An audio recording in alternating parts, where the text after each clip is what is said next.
Il faut une tolérance zéro pour les violences faites aux femmes et pour ça, elle plaide dans la salle d'audience de Direct Québec. Bienvenue sur TV5 Monde, Caroline Cozzi. Vous êtes à la tête de la gouvernance au féminin. C'est un organisme qui défend les femmes.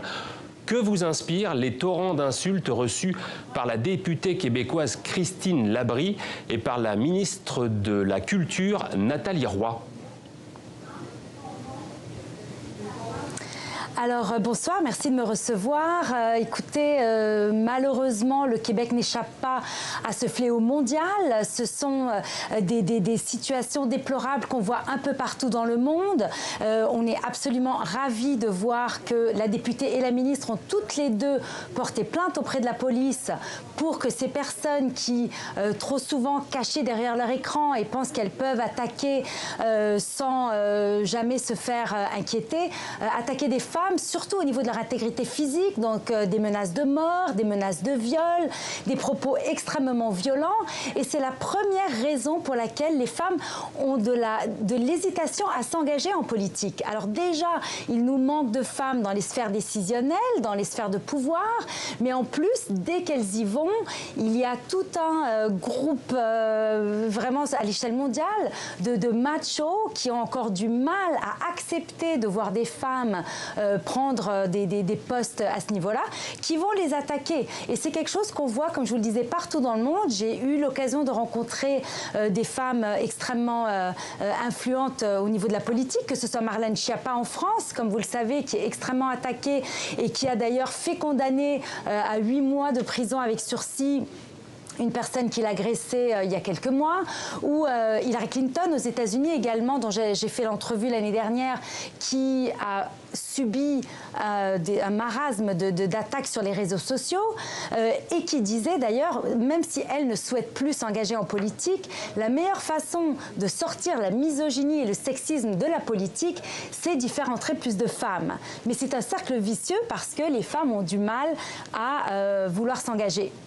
Je pense également à un exemple au Parlement européen où un député polonais était en train d'expliquer à une députée espagnole pourquoi les femmes doivent être moins bien payées parce qu'elles sont moins intelligentes, elles sont moins fortes, etc.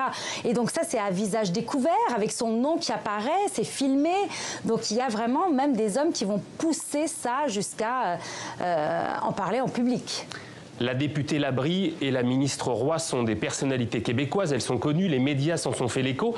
Quelle démarche doit faire la femme anonyme, celle qui n'est pas connue ?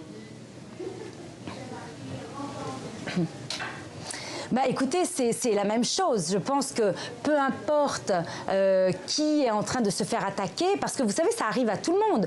Il y a même une fille sur 5, entre l'âge de 12 et 15 ans, qui dit avoir été critiquée sur les réseaux sociaux par rapport à son apparence physique. Ça commence très tôt. Donc, dénoncer auprès des réseaux sociaux, Facebook, Twitter, etc., doivent prendre l'engagement, et ça à l'échelle globale, de réagir quand on dénonce. J'ai moi-même eu des commentaires terribles sur Twitter que j'ai dénoncés sans que jamais rien ne soit arrivé. La personne a toujours son compte.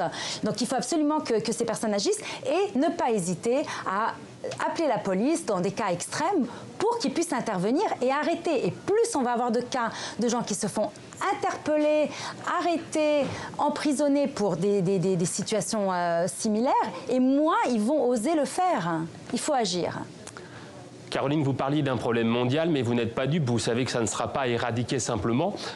Quelles approches vous prenez, vous, pour lutter justement contre ce type de harcèlement et ce type de violence virtuelle, mais qui en réalité sont très oppressantes ? Oui, c'est très difficile de vivre avec ça. Vous savez, il y a même une femme publique ici qui, à un moment donné, a décidé de supprimer ses comptes sur tous les réseaux sociaux parce que la personne, non seulement l'a menacée, mais menaçait de violer sa fille, qui est une enfant. Donc, c'est extrêmement difficile de rester calme parce qu'on ne sait pas si ce sont des gens qui sont complètement déstabilisés mentalement, qui s'adressent à nous, ou des gens qui sont prêts à agir, ou tout simplement des gens qui souhaitent voir moins de femmes sur la sphère publique. Donc je pense sincèrement que ça passe par une législation, que ça passe par une concertation, comme ici au Québec, il y a une assemblée de femmes élues, le Cercle des femmes parlementaires pour être précise, qui a pris le temps de parler à l'Assemblée nationale de la situation et d'exiger plus de moyens pour pouvoir lutter contre cela. Je pense aussi en Grande-Bretagne où il y a 18 femmes députées qui ont décidé de se retirer. Elles étaient élues, elles ont décidé de se retirer des élections pour ne pas avoir à faire face encore à tout ce torrent d'insultes. Il est indispensable que toutes les personnes qui croient sincèrement que l'apport des femmes est indispensable pour la croissance de notre économie et pour le renforcement de nos sociétés, parce que toutes les études le démontrent, eh bien, il faut protéger ces femmes, il faut que les réseaux sociaux de ce monde prennent leurs responsabilités et ne fassent pas que faire des vœux pieux. Donc on peut de notre côté renforcer les femmes en leur donnant les outils nécessaires pour qu'elles puissent se défendre, mais il faut également que les gouvernements prennent acte pour qu'on puisse avoir de plus en plus de femmes dans des sphères décisionnelles, ce qui va avoir un impact même sur nos jeunes filles et nos écolières qui vont pouvoir voir à la télévision que ce ne sont pas que des hommes qui sont à la tête des pays ou des partis ou des entreprises. Donc c'est un problème sérieux. Il ne faut pas que l'égalité des genres recule à cause de cette situation-là. C'est beaucoup plus grave qu'il n'y semble. Pourquoi, selon vous, les géants du numérique ne prennent pas ce problème à bras-le-corps ? Écoutez, je pense sincèrement que c'est une question de revenus. Ils ont tellement l'emphase mise sur comment pouvoir générer plus de revenus, comment vous mettre les bonnes publicités devant vous, comment piquer vos données personnelles et les revendre, etc. C'est là-dessus qu'ils mettent le plus clair de leur temps. Donc c'est pour ça que les gouvernements doivent leur imposer. Il faut que ça devienne quelque chose d'incontournable. Et même si il semble que beaucoup aient été fait, parce qu'on en parle de plus en plus, je pense qu'on ne va pas assez loin, parce que si on allait suffisamment loin, on n'en serait pas à cette situation actuelle où des femmes sont en train de reculer face à la vie politique ou à la vie publique. Parce que là, on parle forcément d'une députée et d'une ministre au Québec qui ont dénoncé et qui ont appelé la police, mais écoutez, il y a des actrices, il y a des chanteuses, il y a toutes sortes de femmes publiques qui sont attaquées, même moi à la tête d'un mouvement qui pourtant est extrêmement progressiste, c'est-à-dire qui prône hommes et femmes travaillant ensemble pour l'atteinte de la parité. Je me fais dire sur les réseaux sociaux, enfin de moins en moins, mais ça m'est arrivé de me faire dire de retourner dans la cuisine ou d'aller préparer un sandwich pour un tel ou un tel qui, écoutez, n'ont aucun accomplissement à leur actif, mais qui se sentent supérieurs à moi de par leur genre, tout simplement. C'est aberrant en 2019 d'en être encore là. Les Chiliennes ont initié un flash mob qui est devenu mondial, qui a été diffusé partout sur les réseaux sociaux. Est-ce que le combat que vous menez contre toute forme de violence, y compris le cyberharcèlement, est-ce que c'est avant tout l'éducation des garçons et des hommes ?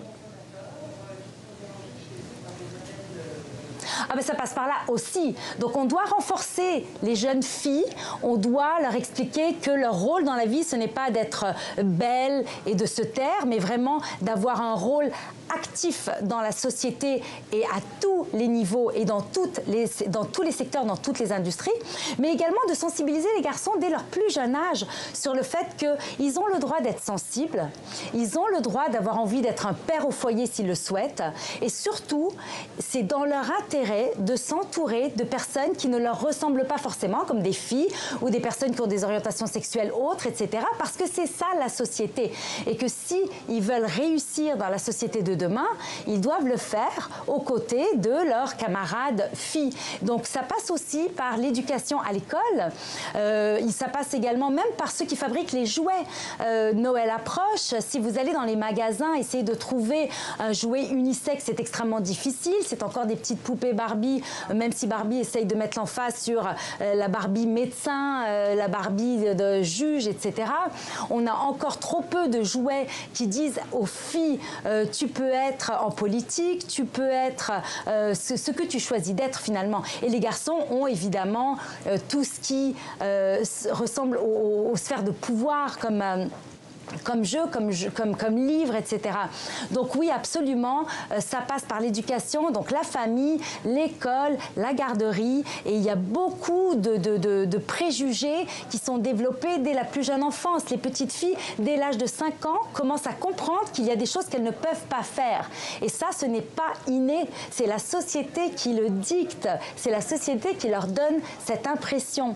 Alors il faut qu'ensemble, on puisse, dès le plus jeune âge, parler et aux jeunes filles, Caroline tout Cozzi, est possible pour elles, et aux jeunes garçons, qu'ils doivent reconnaître leurs collègues féminines. Caroline Cozzi, présidente et fondatrice de la gouvernance au féminin, merci beaucoup. Vous ouvrez bientôt un bureau à New York et peut-être aussi bientôt à Paris. Vous nous en direz plus pour une prochaine invitation. Oui. Merci beaucoup Caroline, à bientôt. Absolument.